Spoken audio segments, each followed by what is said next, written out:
Yakuza Take Two. Probably 1990, still living in Japan, living in Nara still.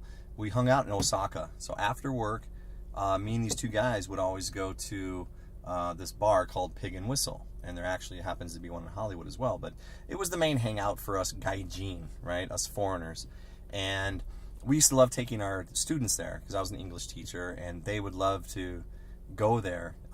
It was mutually beneficial because A, they'd pay for everything, which we loved, and they got to see, American women and other, women that would go there because the Americans or the foreigners would be there as well. So it worked out really well.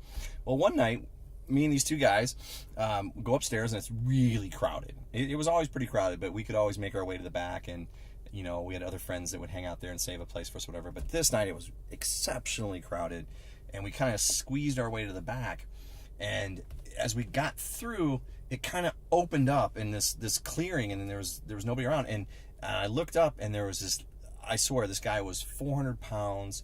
He was wearing a bright orange jumpsuit. He had sunglasses on. He had his arms crossed, folded in front of him, and he was just staring straight ahead.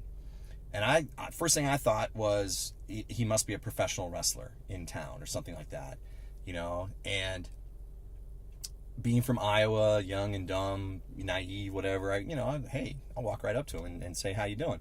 But there happened to be two bar stools or two stools at his table and no one around this guy. I mean, no one was talking to him. No one was acknowledging him. But again, I always grew up watching professional wrestling, so I thought he was a professional wrestler. So of course I go up to him. And, first of all, I just said, hey man, is it okay if we sit here? And he just nodded. He didn't say a word. He just nodded. It was okay. So, me and my friends, one of my friends sat down. There's only two stools.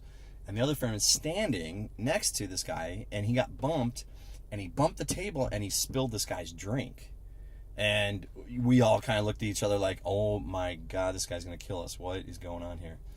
And he was the nicest guy. He just said, don't worry about it. I'll take care of it. I said, no, please allow me. And I ended up buying him a drink and getting his drink back to him. And he was very nice, and we started talking. And of course, I asked him if he was a professional wrestler, and he said no.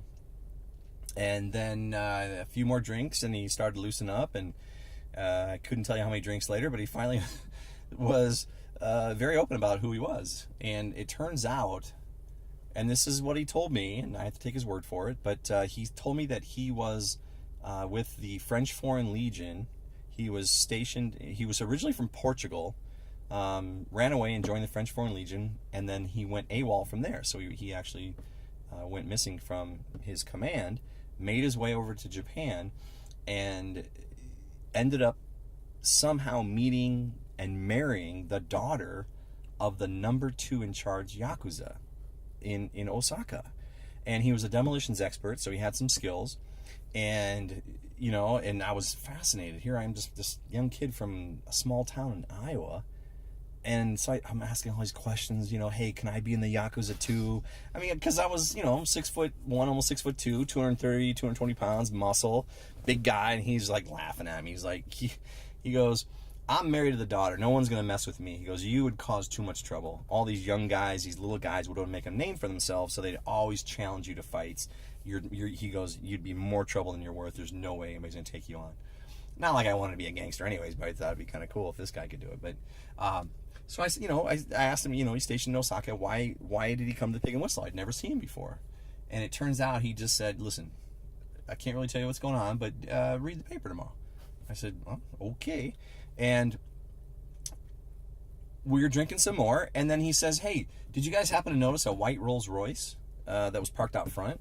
And it's so funny because when we came in, the Pig and Whistle is sort of on a side street, and there's no cars. And my friends and I mentioned to each other, we're like, how did this car get here? Well, it turns out it's his car, right?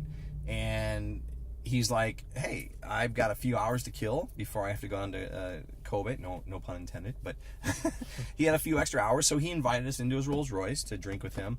And the funny thing is, he had a VCR in his Rolls Royce, and back in the late 80s and 90s, porn was sort of illegal in Japan. It was always pixelated out and things like that, so you couldn't really watch porn. So he actually had porn tapes And we were all like, yeah, of course, let's go. So me and my two buddies got in the car with him. We drove around. We were drinking. Back then, Courvoisier was the big whiskey that was very popular. So we were drinking Courvoisier. And I'm not a big hard liquor drinker, so it was really tough for me to drink and smile. But we were just wasted. We got so drunk with this guy and drove all around town, watched porn in a gangster's Rolls Royce. I mean, very surreal.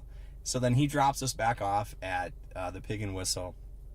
And that was the last I'd ever seen or heard of him, except for the next day when I picked up the newspaper, the Mainichi Daily, and there was a story about a businessman in Kobe who owed money, and they found him inside the wall of a building. So I can only assume that was him. We drove around with a gangster that killed somebody, and we made out alive. So pretty bizarre story, to say the least.